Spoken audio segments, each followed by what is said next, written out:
Jesus never said he was God. Yes, he did. Oh, boy. No, he didn't. Absolutely. He said that Jesus always only ever said that God was someone else, somewhere else, who knew I and the things that Father Jesus... are one before Abraham and then he was, said in the same chapter, I have come that they may have eternal life. Yeah, in Your the sins same are chapter, forgiven. There's like 10 different... Hey everybody, I can sympathize with Aron Ra's frustrations here. These folks are talking over him. They're not letting him finish. They're not even pretending to engage his concerns, much less in good faith. And his statement is 100% accurate. At absolutely no point in the New Testament did Jesus identify as God. In absolutely every instance, Jesus distinguishes himself from God. Now, there is figurative language that talks about oneness, that talks about Jesus being the authorized bearer of God's name. But these things are being borrowed from intermediary figures that are already well known within Greco-Roman period Jewish circles, and they were never understood to be identifying these intermediary figures as God themselves.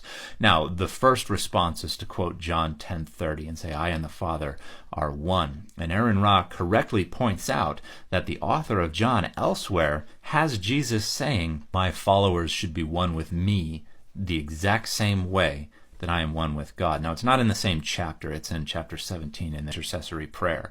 But Jesus prays in verse 11, verse 21, verse 22, verse 23, verse 24, that his followers become one with him and with God in the exact same way that Jesus is one with God. So that oneness that is being described in John 10:30, if the author of John is in any way, shape, or form consistent, is not a oneness of substance or essence, but is a oneness of purpose, of perfection, that they may be perfect in one, as the author has Jesus praying in John 17. There is no other way to explain this without imposing outside assumptions on the text, without telling the text what it is and is not allowed to mean. So folks are going to say, well, that's a different kind of oneness. But there's absolutely nothing anywhere in the text that indicates it's a different kind of oneness. The text itself repeatedly asserts that it's the exact same oneness. One can only arrive at the conclusion that it's a different kind of oneness if one presupposes that it cannot be the same kind of oneness.